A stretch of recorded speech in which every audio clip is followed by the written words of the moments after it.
That time's gone very quick, isn't it, Matt? Chairman, the live stream is now active. Thank you very much, Debbie. Thank you. Colleagues, hopefully we're all back again and that you've managed to have a nice break for lunch there. I know it was only a very quick one, but we've got such a busy agenda, so it's good to move things on if we can. So Mike, we come back now with the next item on the agenda is item 9, which is the Carbon Neutral Cornwall Action Plan Progress Report. And I think Pete Marsh is leading on this one, and maybe then handing over to Mark Holmes. But Pete, over to you first, please. Yes, that's correct. Thank you. Thank you, Chair. I'm not sure if Mark's in on the right link or not.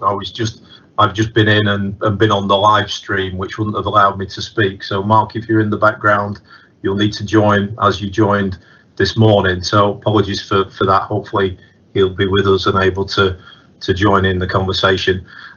Thank you for the opportunity of putting a report together that is quite comprehensive. I'm hopeful that members will have had the opportunity to read it and all the attachments that flow therefrom. It's a story that I think is a good success so far. We're grateful for Scrutiny's ongoing attention to these matters. We're grateful for the interest that's shown, and there is a significant amount of progress made in numerous areas, and I'll allow Mark to take us through that. I'm joined by Steve Ford as well in the background, and members, if you have questions at the end, then that will be a team effort from me as service director, Mark as the partnership lead, and Steve as the head of service. So without further ado, I'll hand over to Mark to just take us through the high level summary of the report. We're assuming that you've read it.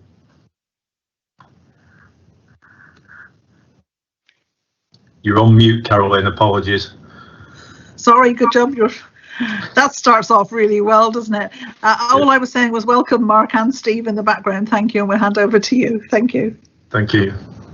Good afternoon, and thank you for inviting us today. So just a few high-level pieces of information. So in terms of the programme, we've had some delays in the rollout of the programme due to the pandemic and the team being redeployed to work on supporting the shielding programme. However, we've made significant progress since returning, with the Council's commitment to accelerate the delivery of the Carbon Neutral Cornwall Action Plan aligned to the recovery and renewal work. So in terms of the overall success of the programme to date, the activity we've delivered, as well as a series of enabling actions, have led to savings of 43,000 tonnes of emissions from the Cornwall inventory. So that's equivalent of about 3 times what the council produces itself. So it's a good start, but still a long way to go to deliver on the 2030 commitment. So the activity is split into 2 areas. So primarily, the first one focusing on the operational programme and how we're shaping Cornwall Council's activities. So this is looking at creating a roadmap to 2030 and the architecture for change required for us to hit our 70% renewals emissions target. So that's focused on how we look at informing the decision making and setting the right policy landscape. And the decision wheel that we introduced as part of the adoption of the action plan that's been used in cabinet decisions since September continues to develop and roll out, and that was used to assess the proposed changes to the budget, which was approved at full council this week. So we're starting to see the impact of that and how that's going to shape the activity of the council in years to come. But we're also making tangible steps and committing to activity that will see a reduction of 35% in the council's business miles. We've switched our electricity tariff to a renewables only tariff, and supporting LED streetlight rollout, which will see a 50% reduction in the electricity used by a street lighting in Cornwall and allow us more control. We've also launched climate literacy training for our staff and members, which will help to educate and inform alongside the decision wheel the work that council officers and members are doing, and make sure we're all up to date on the relevant aspects of the climate emergency programme. We're also, across the facilitation programme, continue to be held up as an exemplar of good practice from a series of organisations, including Association of Public Sector Excellence, Committee on Climate Change, other local authorities who are using our work to frame their own activity. And we're also, our approach to engagement with our communities and sectors is really been well received and has continued to help inform our activity. So that's through the Cornwall Neutral Cornwall Hive that we've was launched and provides a space for members of the public to share ideas and inspire one another. And our sector panel has got representation from the key emitting sectors and is really shaping the activity that we're doing. We've also, again, this week at Council, the Climate Emergency Development Planning document was endorsed, which will help to set the policy landscape through which we will deliver the wider aspects of the Carbon Neutral Cornwall programme, shaping renewable energy, housing, nature recovery, and all aspects of the programme. We secured some funding to roll out additional 150 electric vehicle charge points to promote and encourage the transition away from fossil fuel vehicles into more sustainable modes of transport. And we've secured funding to develop a housing programme that will see retrofit on a series of social housing, working with other providers, but more importantly, shape our asks of government about how we get a secure long-term funding package to tackle what is a real key issue aligned to sort of fuel poverty and other areas that we need to focus on. And then the Forest for Cornwall has also continued to go from strength to strength, and planting to date will see a further 79,000 tonnes of carbon sequestered once those trees hit maturity.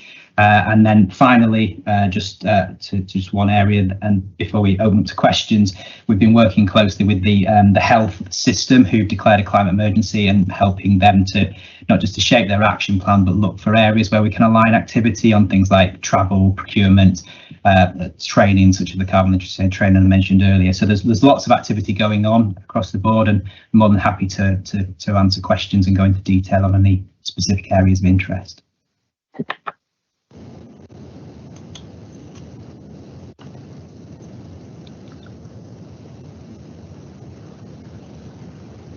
Chairman, you're mute. Gosh, I shall have to leave it on, I think. I thank you, Mark, very much, my love. Is Steve there? Does he want to add anything? Yeah, thanks, Steve. Chairman. Hello, everyone. Just to very briefly add, really, I think Mark's covered most of the details, but it's just to get across it's just the sense of scale. You know, that this programme, we're looking at huge transformational change in terms of the way that the council operates, which is no mean feat for an organisation of our side. It's also hugely transformational in terms of how we work with our partners and the leadership that obviously lots of members involved here exhibit, but also from an officer level, how we create those organisational ties and links as well. So that's really big, but it's also huge in terms of the conversation that we have with our communities, and what they can do, and what we can learn from that, what those communities are doing as well. And I think it's what we're trying to do as best we can is just to translate all of that into a programme of work that properly articulates and helps drive forward that delivery for what is a huge commitment to drive towards those 2030 ambitions. So some of it's about stepping into the unknown. This hasn't been done before, so we are sort of having to push boundaries on the art of the possible, but also that offers huge opportunity in terms of, you know, what the economic benefits can be, the social benefits can be, as well as environmental. And I think Cornwall is really, really well positioned on that front. So it's just to reinforce really that the scale is huge, but we think we're really well placed in Cornwall to take things forward. Thank you, love. Thank you, and thank you to both of you. I left my microphone on this time so I don't make a fool of myself again. Right, so we've got some questions to come, if we may. First one is from Councillor Fairman. Dominic, please. Thanks, Chair, and good afternoon, everyone. Thanks very much for the report. Brilliant. Some really good work to date. I'm really pleased. So my questions are, first of all, there's been a dramatic reduction in commuting miles and paper printing and that sort of stuff. How much of that do we expect to be rolled back on the 21st of June when life returns to normality? Or are we going to build on all of that? And my second question was around the waste. So I see that there's, and I'm really pleased to see that there's a vast amount of emission savings because of the new waste contract. It's equivalent to 3 times Cornwall Council's current emissions. So my question would be, so we don't count the waste then as our emissions? I've always wondered where these emissions are counted. So when we talk about Cornwall Council being carbon neutral, the waste is what, the residents' emissions? I don't know which side of the fence that sits on. Then the local nature recovery pilot, which I'm very pleased to see we're successful in becoming one of the pilot schemes. Is that merely at this stage going to be down to a mapping exercise? And if it is, does it differ from, or is it part of the LAGAS or LAGAS mapping exercise that's already currently going on around nature recovery for Cornwall? And then the one line which does worry me a bit in the whole thing is about future funding. So we seem to have secured funding to keep the team together, but not much else. So I wonder what the sort of ask is going to be for the next administration, and what we need to be, what we need to be asking, lobbying for at this point. And then finally, the carbon offsetting, which is in the appendices. It seems to be concentrating on the Forest for Cornwall at the moment, and I think that's because that's the only acknowledged, tree planting is the only government acknowledged offsetting scheme. Obviously our Forest for Cornwall is finite, even when it's fully formed, and I've got a figure of 79,000 tonnes in the report somewhere when the trees are mature. So what happens when we want to offset carbon beyond our trees? Would be my question. Okay, shall I make a start, and then I'll bring in the rest of the team. I think you started off with travel, and you started off with print, Councillor Fairman, and indeed we're not going to roll back to a complete as was before. In fact, as you've said, the reductions are impressive. They are on the back of a change in sad circumstances through the pandemic, but we're absolutely not going to roll back. So the corporate management team made a decision for some targets in relation to business travel in this next financial year that will make some financial savings, and importantly carbon savings too. So there isn't going to be a complete rollback, and there will be very close eye kept on business travel moving forwards. The same for print. There's an exercise very much looking at reduction in print that just reflects the reduction in office use. And I think come the end of June, I don't think our 5,500 staff will all be back in offices as was the case before. So I'm confident that we'll capture some of those targets. In terms of your next question, I think you picked up about waste. I think the data that you've been seeing from us is very much about the carbon emissions of the council and a carbon neutrality. We have got a leadership piece in the wider sense for our communities as well, and we have been doing quite a bit of work in relation to waste reduction, and we'll continue to try and do that so that everybody plays their part. But ultimately, that's not captured in our data, is my understanding, in relation to those emissions directly from residents. But we're doing our bit to try and influence. I'll let the team pick up the LAGAS and the mapping one, and then I'll come back in on funding if I may. So Mark or Steve, do you want to pick up that next one for me? Yeah, thanks, Pete. So the local nature recovery strategy work does involve some mapping. We've been provided some funding from DEFRA to enhance the LAGAS work, which was a reasonably good start, but we're trying to take it onto a slightly more granular level. And part of that, the agreement that we've got with DEFRA is that we also have to then develop a local nature recovery plan, which is ostensibly a delivery plan. for what could be delivered. And I say could be because there are some complexities around land ownership, all these things that we'll have to work through, and also how that nature recovery approach can link to what might come out of the Environment Bill once that goes, that turns into an act and becomes legislation as well. So just to sort of reassure that the way that we are doing this as one of those small number of pilots is that this is about delivery. And how we can start to translate those that mapping into delivery on the ground. We have been working very closely with the LEP as well, sort of putting forward a pipeline of projects that we think from a sort of nature recovery perspective, we might be able to work with them as well on developing some of these project ideas. So we are very much into the trying to focus down on delivery and take it just past sort of a straight mapping exercise. Okay, and your next question, I think I'll finish with funding if I may. I'll bring Mark in now on the carbon offsetting element, and then I'll finish on funding if that's okay. Okay, so with regards to carbon offsetting, so you're correct that there are now two formal codes through which you can offset carbon. So one is the the woodland carbon code, which accounts for trees, and then there's an additional one which is starting to be more established around a peatland carbon code. So they're the two mechanisms through which you can formally offset, and they're the recognised one. And primarily the most common one used is the woodland carbon code for tree planting. So our trees will sequester carbon once they hit a certain point of maturity, and then we can account for that.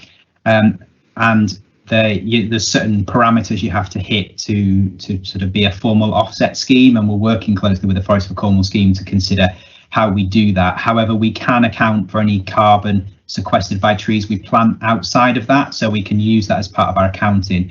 We can also look in, if we're not looking for an official offset through the woodland carbon code, mitigation activities and things where we could start to look at renewables, for example, in terms of the carbon that would save through generating electricity on homes or businesses or councils or states. So that would give us a chance to offset carbon in a different way, and we can account for that in our calculations, but it's not considered a formal offset, so that would be the difference. So there are opportunities beyond trees if we want to do a formal offset, and that's something we will have to consider in the future if we hit our 70% of Cornwall Council's overall emissions. We will have to look for some formal accredited offset, which we propose will be done through the Forest for Cornwall, so that we see those wider benefits of the trees.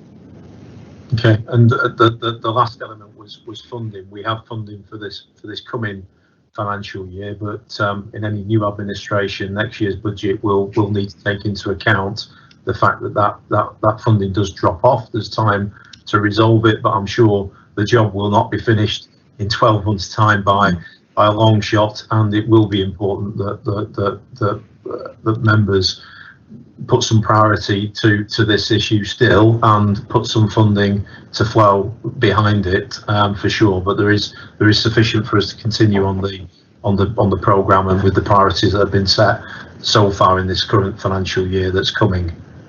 Okay, thank you. Could I just come back, please, Chair? Yes, of course. So briefly, 3 points. So one for Stephen.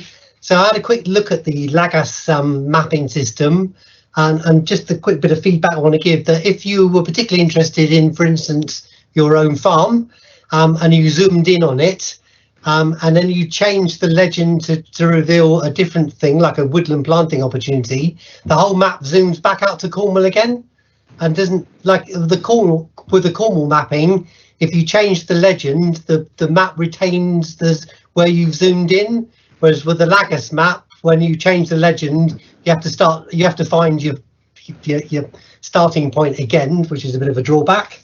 I don't know how much influence we have over that, but that would be good. One for Mark. I'm going to suggest something quite possibly controversial. Perhaps we could look at a carbon offset scheme, which offset carbon by retrofitting social housing. And I think that would be something that would address the social justice side of our transition to carbon zero. I don't know whether it will be popular or not, but I feel that it's a massive project to retrofit all the houses in Cornwall. The social housing, potentially, houses some of our poorer residents. I would happily offset my carbon by retrofitting social housing. I think that's an idea you might think about. And thirdly, Peter, if you really want to save the planet, you should turn your thermostat down, because you're sat there in your t-shirt and I'm here freezing in my jumper. It's obviously way too hot in your house. Turn your thermostat down. I've actually got a log fire going. That's even worse. That's an environmental nightmare. I know. Think of the particulates. Okay. I'm not sure we need to. I mean, we'll pick up on the Lagasse bit. We'll pick up on that. We're not responsible directly for that, but we can follow that through. Excuse me. Sorry. Right, thank you for that. Just choking there. Don't worry. That's because I left my microphone on that time too. Thank you, Dominic, for that. That's good as always. The next question is from John Baston, please. Right, thank you, Chair. And Mark mentioned LED lighting earlier on, and I'm not too sure where this LED lighting would be, but from a local experience where people have actually retrofitted LED lighting, it seems to be very, very fierce, and it's much brighter perhaps than the old system they had. And I'm just wondering what the eco profile sort of issues are of that, because they really are bright, these lights, and I don't know. Yes, okay, we're getting the plus that you're reducing the amount of energy they require, but they are very, very bright, and I'm just wondering what thinking might be on that. This is probably a program. It's not. We're not the experts in that element. It's being rolled out, but they are cognizant of lighting levels, how that works, the ability to dim at night is something that's been happening for quite some time, and they are adjustable. And obviously the LED lights will last much longer. They're much kinder to the environment in that regard, and there's going to be significant energy saving on the back of it, and much more control that can be adjusted remotely than the existing lighting program. So it's something that's going to be rolled out. We'll learn as we go along, I'm sure, and we'll learn from best practice elsewhere. But if we can move in that direction, there is a significant carbon benefit, as well as an environmental one if we can adjust and switch off. We've had a switch off program for a while in place in some areas as well. That's something that, in conjunction with local communities, I'm sure that my colleagues in the transport team who are leading on that initiative will be happy to take on board. But I understand the point you make. I'll pass that back to the team. Yeah, and perhaps, Peter, I'll email you offline, so to speak, with a particular interest. But anyway, thanks for that. Thank you, John. The next question is from Councillor Knightley, please. Steve Knightley. Hi, Peter. How are you? Just a quickie, really. Listening with great interest about the Forest of Cornwall. Within my division, but I guess it applies all over Cornwall, we've got some fairly large housing schemes coming forward. How much do you think, as councillors, we should be encouraging serious tree planting on larger application sites as they come forward? And I've got to say, even as a professional recently, I've managed to put 50 trees on a site for a single dwelling. And do you think that kind of trees done enough actually makes a significant difference to the overall forestation of Cornwall? Yeah, I mean, we absolutely would encourage the DPD planning policy. We're heading in that direction with offsetting where necessary, but on-site works that can enhance the environment is absolutely something we'd encourage. And as you've rightly pointed out, more and more people are taking that initiative for themselves, irrespective of the legislation, because they want to do their bit. So we would encourage it. We offer advice, because it is important that we put the right trees in the right places so that we don't have issues further down the line. And again, there's a lot of guidance that we've issued in that regard that's available on our website so that people make the right choices. And we're happy to help where we reasonably can in trying to point people in the right direction, so that they do take those initiatives. As you've said, it's laudable and appreciated that the public and developers and owners are starting to take these things into account for themselves. But there is the legislation elements that are going on behind it to ensure that we do get net gain as we move forward. Okay, is that okay, Steve? Right, moving on to John Simmons then next, please. Thank you, Chairman. It's not a question really. It's really to answer John Baston's question just now about the streetlights. We in Myler now we're halfway through changing our old orange lights to LEDs, and I think for the most of the time they're going to be on 75% strength, and then from midnight till 4 in the morning or 5 in the morning they're going to be totally switched off. So the carbon is really reduced. Oh, it is in our parish anyway. That's good. Thank you for that, John. That's a useful bit of information that you've got from your end. Right, and I've got Matt Luke next, please. Let me turn myself on. Yeah, Peter. I mean, with the planning thing, my only worry is if the new white paper goes through, all our best intentions will go out the window, unfortunately, and we will have little or no kind of remit to even suggest a lot of these options. That's my biggest worry, that, you know, we will fall foul of the white paper, and you know, all our best intentions will be gone in one foul swoop. Not really a question as such. Well, but did you want to comment on that? What will we do? How will we? What are options if that happens? Is my question. Okay, darling. Thank you. Pete, did you want to come back on that? Yeah, Steve, will you just pick up on planning policy and where we're heading in terms of that generally? That would be. Yeah, thanks, Pete. So I mean, I think the DPD is an important step. It's obviously working its way through it's been working its way through Cornwall Council processes at the moment, but there will have to be a discussion with the inspectorate around how that DPD can get adopted. There's a lot of arguments being made at the moment, not arguments, but the discussions with government around the impact of future planning policy. So part of it is around the principle of like net gain, which is actually embedded into local planning policy and national planning policy, I think, now as well, which comes back to the principle of when you have developments, you should always have a net gain of 10% of when you put the natural environment back somewhere else. But we've also got big discussions at the moment on planning policy around things like future home standards as well, and the impact that planning policy could have on the energy efficiency of buildings. These are all live discussions, but as ever with these things, it's difficult to know where they might land. But what I would say is that you know, while we would like them to land in a certain way, there is still a huge amount of activity that we can do through local systems. You know, through our own net gain frameworks as well. So I think we'll keep pushing as hard as we can, but there is a lot we can be getting on with at a local level.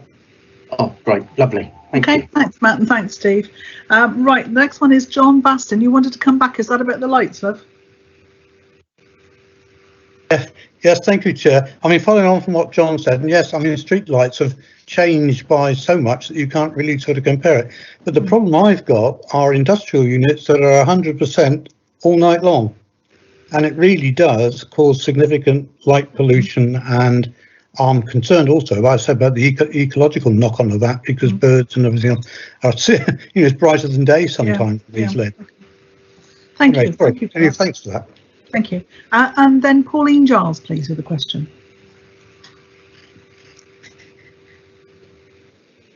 Yeah. Do you want to turn your camera off, Pauline, because you're breaking up a bit? To page 116 here with the executive Pauline, summary. Pauline, And there's some pretty shocking figures on this page. And I think that this little bit would be so useful if we could equate that. Can you hear me? Yeah, you're breaking up a bit, my love. If you turn your camera off and just use your microphone, maybe that might help.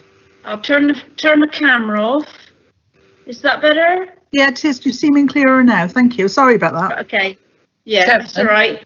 Yeah, that's like 1.2, or all that there's down there, I think would be really useful to equate to what it is. And I know that they said earlier 1 ton of carbon equals a flight to New York and back. You know, I mean, that absolutely floored me when Dominic said that. And I think that we need to sort of like be using that sort of speak with the public in order for them to understand why this is so important, because I still speak to people who say it's a load of nonsense, you know, and I think that we have to show, if we can equate stuff and the cost, it's like 2 million pages a month down to 200,000 pages. What does that look like? How many pieces of paper do you get out of a tree? You know, if we can prove that 10 trees were cut down previously in order for us to have all that paperwork sent out, that is the hard hitter with the public. They need to see. I mean, like, I've read through it, and this TCO2E and all that lot. You know, people on the street are not going to understand that sort of speak. So, you know, we need to sort of generalise it in order to get people in with the programme.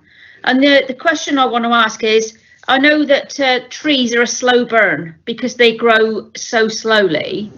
So in order to sort of like maximise what we can do to our air quality now, how much time has been spent looking at the instant alternatives like city trees? Pete, can I come back to you to find out about that one?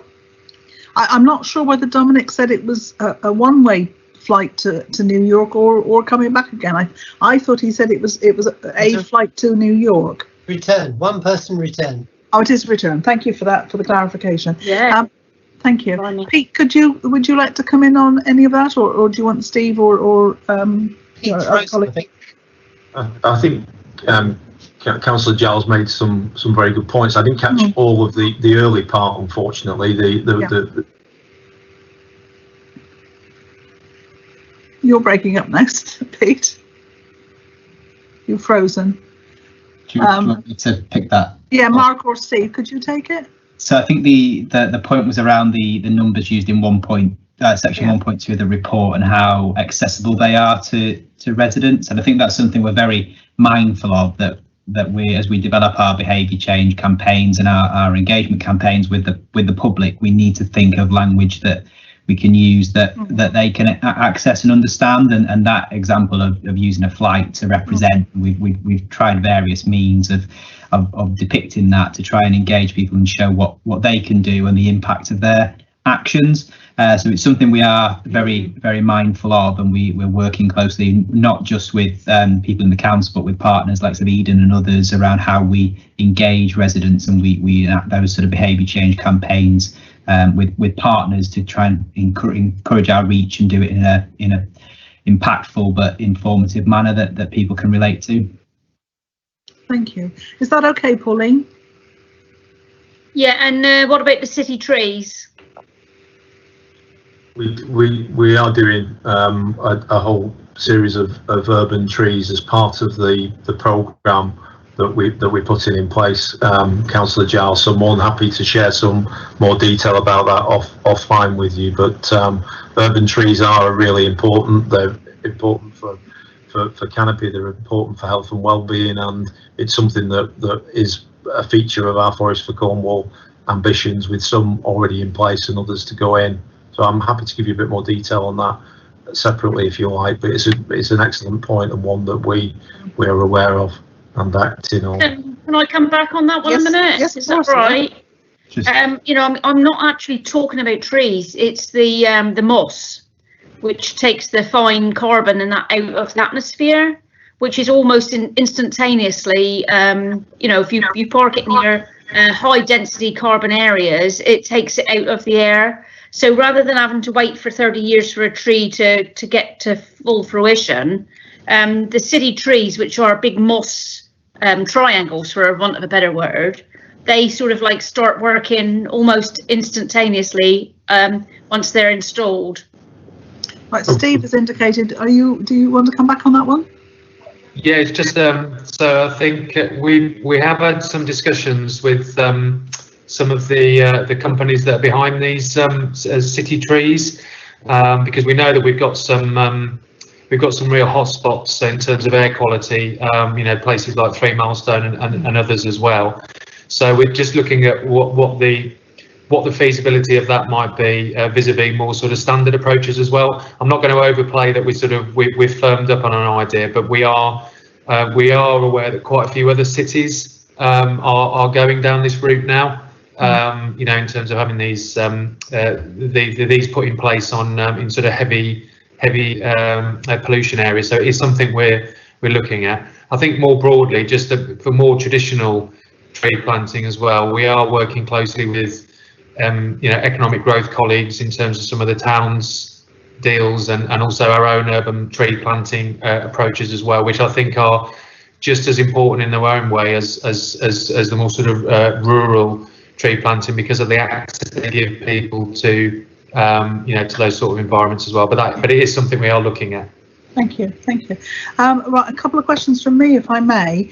It's clear from this report and what was referenced in the Fire and Rescue Service Management Plan presented earlier that investment in renewable energy generation will be an important part of our ability to reach net zero. Is there a clear approach developing to ensure we will achieve the level of deployment required? That's the first one. And the second one is, Steve, you've got your brilliant background there. As we begin to look toward the summer with the potential for easing of lockdown restrictions and the G7 taking place in Cornwall, are we confident that along with the need to offset our own carbon emissions, we're developing mechanisms for residents, businesses and visitors to be able to reduce their environmental impact and support our carbon neutral ambitions? Please. A couple of easy ones for you. Okay. Perhaps we kick off with Mark for the first one, if that's okay, and then Steve for the second one. Thank you.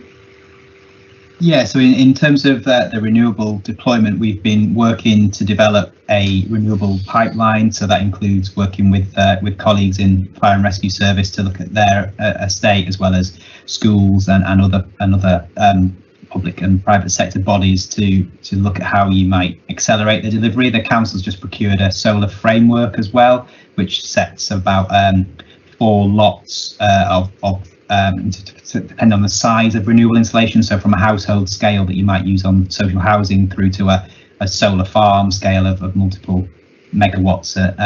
So we've got some local providers that can then respond quickly to that, and that encourages the use of local jobs. So we've got a pipeline that was developed, somewhat commissioned by the council, that looks at our own estate and then that of third parties where we can look to deploy, and that pipeline is progressing through. Some will require planning, others won't, and then we're looking at developing a fund, an investment fund that would support the delivery of those projects, and that's progressing at the moment. Thank you. And Steve, you're going to do the second one? Yeah, so we've been having quite a few discussions with Cabinet Office, the G7 presidency team, around the offsetting of the event. Originally they were talking to us about, I won't go into the details, but there's an ISO certification for sustainability of the event, but in some ways the more important one is there's a PAS allocation, which is around the carbon offset. So we very early on were saying that this absolutely has to be offset, and that we absolutely want to make sure the offset is located in Cornwall, because that wouldn't be the standard necessarily if it was just a standard offset. So to that end, we've put forward some suggestions for projects that could offset that. Some of those are natural climate solutions, some of those are generation projects, but more importantly, we're also putting forward a number of projects where we think there'll be really strong social outcomes, and the idea being that legacy should not just be, yes, the environment's incredibly important, but we also want to make sure there's a proper social outcome to that legacy of the G7 as well. These are live discussions, but we are holding a very firm line that the benefit has to be localised, there has to be legacy, and it's really important that social, environmental and economic benefit is felt widely throughout Cornwall. Yeah, thank you. I'm glad that you're being quite robust. That's good. I've got another question from Councillor Thomas, please. Ian Thomas. Yeah, thank you. It's not directly connected, but to me there seems a connection between this and perhaps our climate emergency. And apologies for being parochial, but perhaps you'll indulge me. There is an area in Redruth that is subject to flooding caused by land runoff, basically because the land is higher than the adjoining land, which are residential properties, business properties, and I'm talking specifically about Buckets Hill, Trewergy Hill in Redruth, and the impact it's having on Redruth Heights and the town farm estate. I have reported it to Cornwall Council, using Report It, but of course our friends from Cormac and Highways have both come back and said this is not an issue for the council, it's a civil matter between the owners of the property and the owners of the land. However, the situation is so bad, I'm wondering if Cornwall Council can intervene through environmental services or whatever to assist all of those people I've spoken about. But it may be a question for a portfolio holder, but I thought I'd bounce it here. I'm not sure. Can we try Steve or Pete? Peter, are you still frozen? Your picture seems frozen, but I'm not sure if you're. Oh, there you are. Well done. Can you answer? I'm back again. I mean, I'm not familiar with the specifics, Ian, that you're talking about. But if you drop us a separate note, we can look. But we've probably not got an easy solution to that. It's a common problem. It's one that we're trying to encourage landowners to operate in different ways where they can. Farmers in particular, they have a range of tools open to them to try and reduce runoff. And notwithstanding that, we've got support to businesses, we've got support to residents who do suffer from some of these challenges. But I'm not close enough to the problem that you're mentioning here. So if you can take it outside. Take it up with outside. See if you Thanks very much. Appreciate that. Thank you. I haven't got anybody else that's indicated they wish to speak. So can I thank the three of you very much for the report and also for taking our questions now. And we'll move to the recommendation, which is page 116. Dominic, have you done your magic already? Have you got your? Could you share your screen? So happy to do that. I've only altered a few minor words on most of them. Yeah, most of it seemed okay, didn't it? So it's just that some the recommendations were be endorsed, but is endorsed. So I've included hard work and approach taken by the carbon neutral action plan. So to recognise the hard work that's gone into it. And then finally, I have put in one that says that the committee recommends that the commitment for both revenue and capital funding to enable the full scale and scope of the action plan is considered by the next administration. Yeah. Would it be good to put in, like we've done in previous reports, to put in thanks to the team as well, so that the hard work and approach is acknowledged or thanked or something like that? Number 2, so that the hard work and approach being taken in relation is okay. So you want more than endorsed? Yeah, I was just thinking, because I mean they have worked their socks off in extremely difficult times because they kept being pulled off onto the pandemic issues, didn't they? So to have got where they've got already, I think should be acknowledged.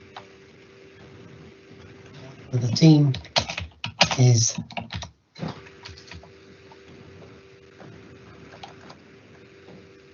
I just want to make you type harder, that's all.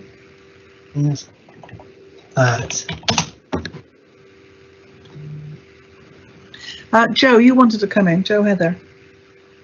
Thank you, Chairman. I just wanted to, with regard to the recommendation regarding, just trying to. Oh yeah. I think it's the one that Councillor Fairman's got there about the committee to both the revenue and the capital. I just wanted to remind the committee that as part of your budget recommendations to Cabinet, that you did make the recommendation that early in the next administration, Neighbourhoods Overview and Scrutiny Committee makes time to look at a sustainable funding model for future action on climate change from 2022 onwards. So we've already covered. So this just reinforces that, or do you think we don't need to say it again? It's up to you. I just wanted to draw your attention that you have already met, as part of the budget considerations, you have already made that recommendation to Cabinet. If you feel that you wish to make it again, then as part of this item, then you know you're able to.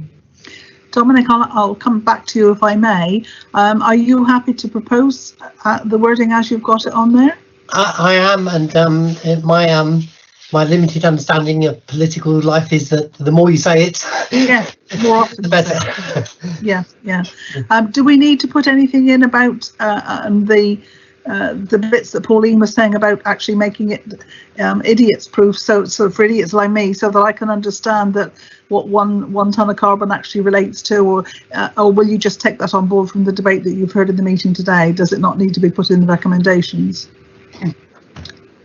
So as it referred to the report that's already in, yeah, okay. unless we want to say something about future consultation. I think your first bit actually covers it, doesn't it? Because it's saying comment and feedback. Joe, did you want to come back in? I was just going to agree with you, Chairman, that the comments and feedback. Yeah, that covers it, I think. It's encompassed in that, yeah. Yeah. I'm happy to second this one because I haven't done any other seconding during the day. So Dominic will propose and I'm happy to second. Ian, did you want to come in before we go to the vote? Ian Thomas? Yeah, just to say that recommendation 2, it should be that the hard work of the team is acknowledged and the approach. Thank you. Just might being pedantic again. No, that's fine. That's good. It looks better. Thank you. Right. So are we ready to move to the vote then? So it's proposed by Dominic, seconded by me. And can I ask Joe to take the vote on this one, please? Thank you, Chairman. So the recommendations are that the comments and feedback as stated on the recording and the minutes are taken into account by the Carbon Neutral Cornwall team, that the hard work of the team is acknowledged and the approach being taken in relation to the Carbon Neutral Cornwall Action Plan and the progress made to date is endorsed, that the impact of COVID-19 is recognised and the revised approach to recovery and renewal is endorsed, that the approach to future consultation engagement is endorsed, and then finally that the committee recommends that a commitment for both revenue and capital funding to enable the full scale and scope of the action plan is considered by the next administration. So the proposer is in Councillor Fairman, seconder is in Councillor Rall. So last time for this meeting, I'd just like to say that I'm going to now call out your names. If you can provide your name in turn and advise whether you vote in favour or against the recommendation or whether you wish to abstain from the votes. I'll then count the votes and advise the result accordingly. So I'm assuming, unless I hear otherwise, that Councillor Alvey has left the meeting still. Yes. Councillor Bastin. John Bastin for. Councillor Malcolm Brown. Malcolm Brown 4. Councillor Chopak. Nikki Chopak 4. Councillor Fairman. Dominic Fairman 4. Councillor Giles. Pauline Giles 4. Councillor Knightley. Councillor Knightley 4. Councillor Luke. Councillor Luke 4. Councillor Olivier, I think he's left the meeting. Yes, he has, Joe. Thank you. Councillor Rule.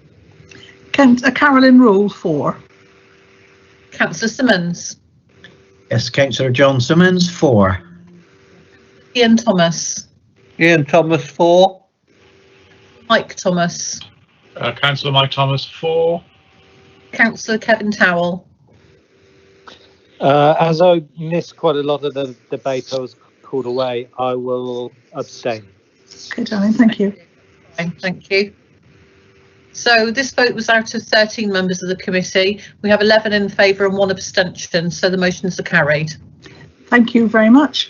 Right, colleagues, that's the end of that one. So can I thank, on behalf of the committee, thank Peter and Stephen and Mark very much for your time in doing the report and for the work you're doing. Commend you for what you're doing to try and tackle this difficult topic, really. But thank you very much, guys. Very, very good to see you all. Right, so we now move on to item 10. This is the update from the Cabinet members and questions from us to those Cabinet members. I would like to record my very grateful thanks here, if I may, in the minutes, please, if you would, Joe, to our Cabinet members. They've been brilliant in attending our meetings all through and putting up with our scrutinising what they're up to and challenging them where we felt we needed to. But they've done it all in a very good heart. So I'd like to thank Edwina and Rob and also Adam. I'm not sure if Adam's still here now, but thank you very much for what you've done all throughout the 4 years, really. So we'll move across. The reports have been tabled. They were a bit longer this time because I asked them to cover some of the legacy work, really, that they've managed to do on our behalf, on the council's behalf, throughout these 4 years. But I would like to, I think Edwina's back and Rob, have we got any questions for them, please? Oh, Edwina's there. Any questions for the Cabinet members, please? Oh yes, and Sue James. I didn't mean to miss her. Thank you, Rob, for that. Of course, Sue James was our Cabinet member as well. I didn't mean to miss her off. I do beg your pardon. Yeah, I mean, you've all been brilliant. So thank you for the work you've done on our behalf, on the council's behalf, rather than Scrutiny's committees. I know. Dominic, you're first, please. Okay. Thank you very much, and thank you, Edwina, for your report. Really detailed. So the question, and I meant to ask this last time, but I didn't. It's about e-resources, e-books and press reader and that sort of stuff. So I subscribe to The Guardian online and get my paper through my tablet every day, which is brilliant. But, you know, because I do that, I'm supporting The Guardian newspaper. And I'm just wondering, with print journalism, you know, really struggling to find a good financial model, how does it work when we give all these free newspapers away? You know, how are we undermining print journalism, which is such an important part of our holding the public, you know, the government to the account and that sort of stuff? Oh, that's a tough one, isn't it? Yes, a sustainable model for print journalism. Well, most of the serious papers, apart from The Guardian, are behind a paywall. So Times and Telegraph you have to pay. Maybe that's the only route to go, because I don't think in all conscience I should be encouraging people to buy a newspaper. It just doesn't seem quite compatible, but I'm not quite sure that comes within my remit to find a sustainable business model for a newspaper. And there are plenty of people that, because this ebooks and the downloads are free, that it does give them access to reading material, including comics as well, as two spectrums there. And we've seen a massive increase in those downloads. So I think it's something that people of Cornwall have suddenly cottoned on to because they couldn't go to a library or they couldn't go out. But I'm not sure I can solve your question. I don't want to solve it. I was just wondering, like with library books, I know a tiny amount of money goes to the author every time a book is borrowed. Yeah. Is that what happens with press reader?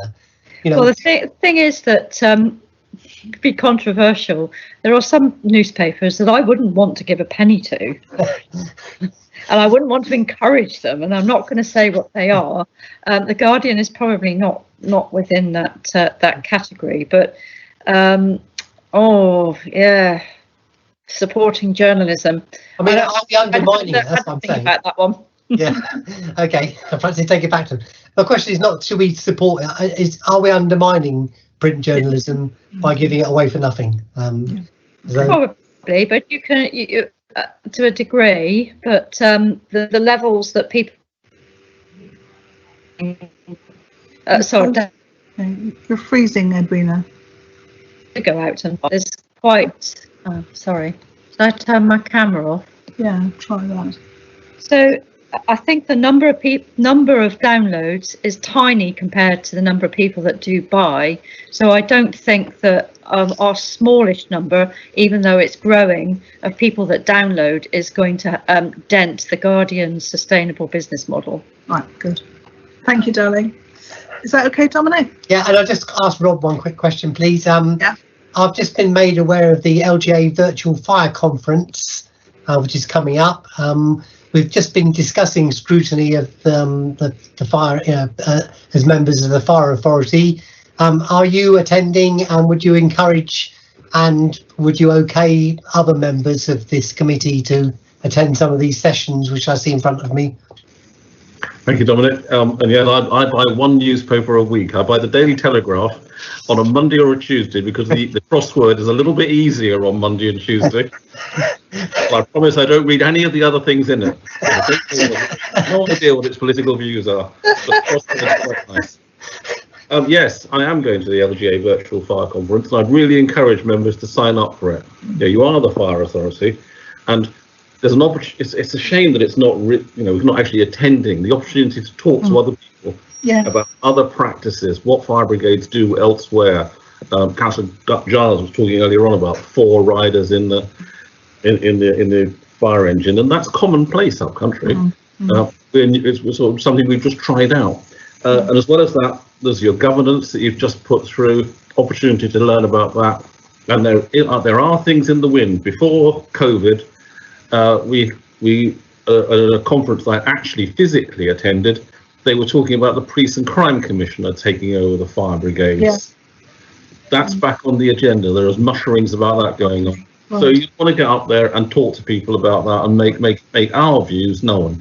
And there's lots of other things. So it's well worth attending. Absolutely. Thanks, Rob.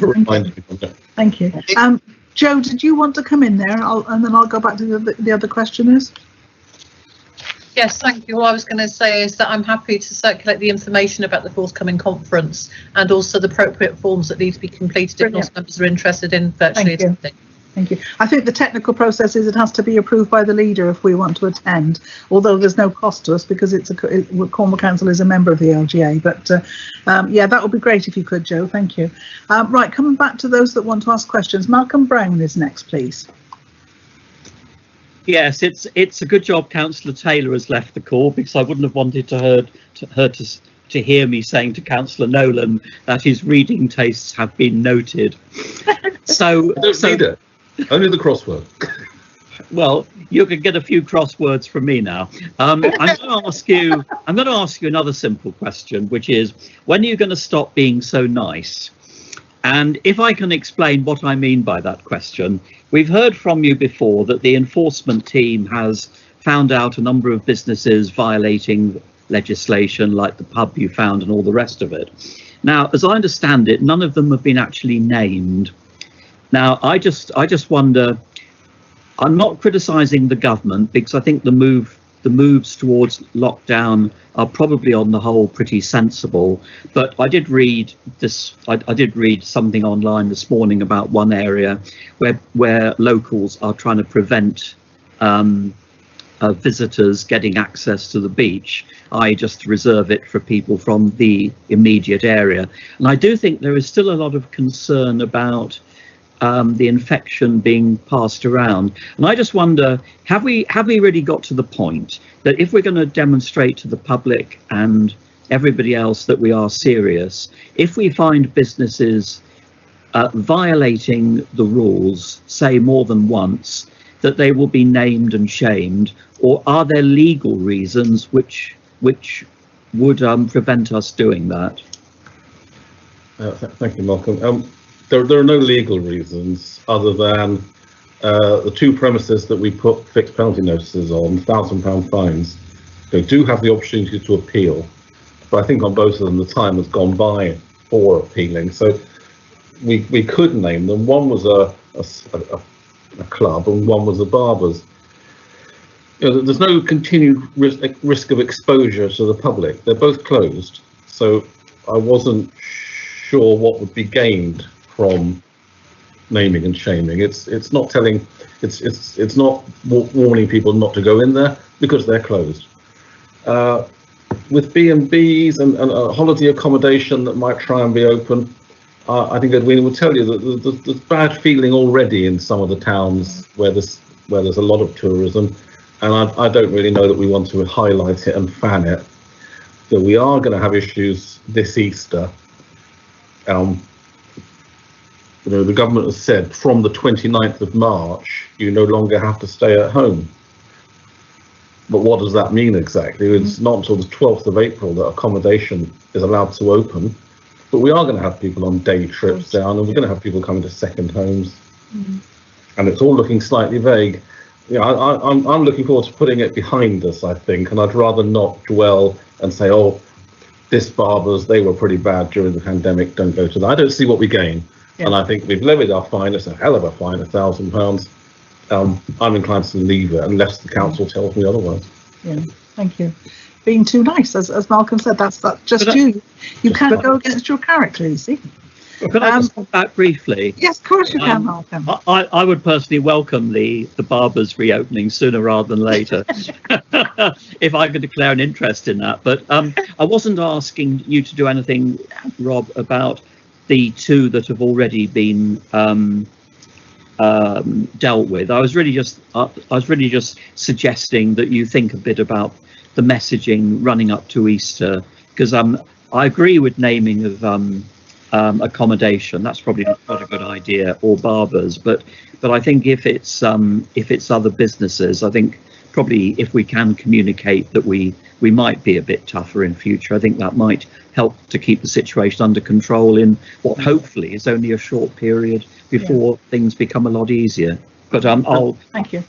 I'll leave that with you to think about. That's all. Well, two things though. The places that we had a lot of trouble with were coffee shops where a young member of staff would just wear their mask around their chin, and we keep going in and keep saying, you know, that's no use. Is it? Shall we damage the brand of that coffee shop by a member of staff who move on anyway?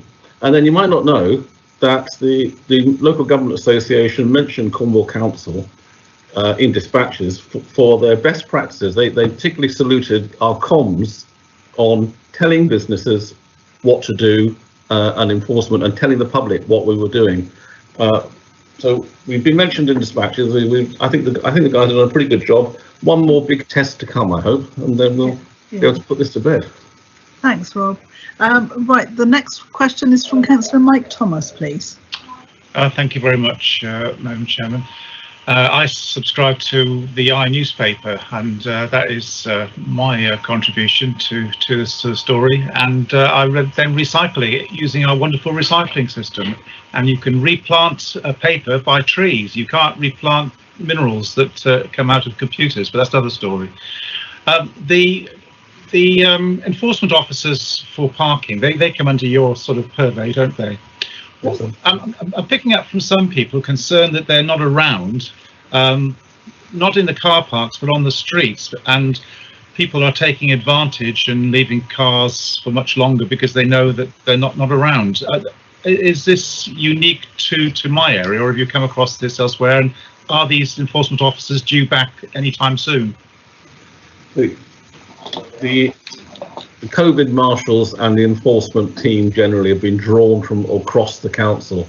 So and the parking enforcement team have been particularly good at interacting with the people with the public in difficult circumstances. So they've been very popular with our team, dragging them into doing things and getting them going around being COVID marshals and assisting with that. But that does mean, yes, they're not out and about, not just in your town, but everywhere. And they did get a certain amount of abuse when they were out doing parking services. So we stopped foot patrols right back in March last year because it was tricky. And we reduced them to car patrols where they were just going to hotspots. This will change now. We're looking towards to getting people all back to there. I believe they're going to be supplied with electric bikes, so they'll be able to patrol around on their bikes doing all sorts. I think they'll be quite glad to get back to their jobs. So when will we see them back in, say, well, Helston, for sake of an example? I think Easter's going to be a big test for us. I think there's going to be a lot of reporting and going on, but I don't know. I'll get back to you on that. Soon. There's a lot of people keen to get back to their jobs. Perhaps not Kevin Brader is not keen to get back to dogs on beaches, but the rest of them will be keen to get back to their things. It was raised in a Helston Town Council meeting because there was genuine concerns about cars in one particular street that were causing problems. So, okay. I'll raise it with Zoe and I'll come back to you. Thanks for what you're doing as well. Cheers. Thank you for that. Right, I have no other questions indicated. So can I thank you both very much for sticking it out till the end. Adam has sent apologies, he had to go to another meeting, that's why he's not stayed here with us, but thank you everybody.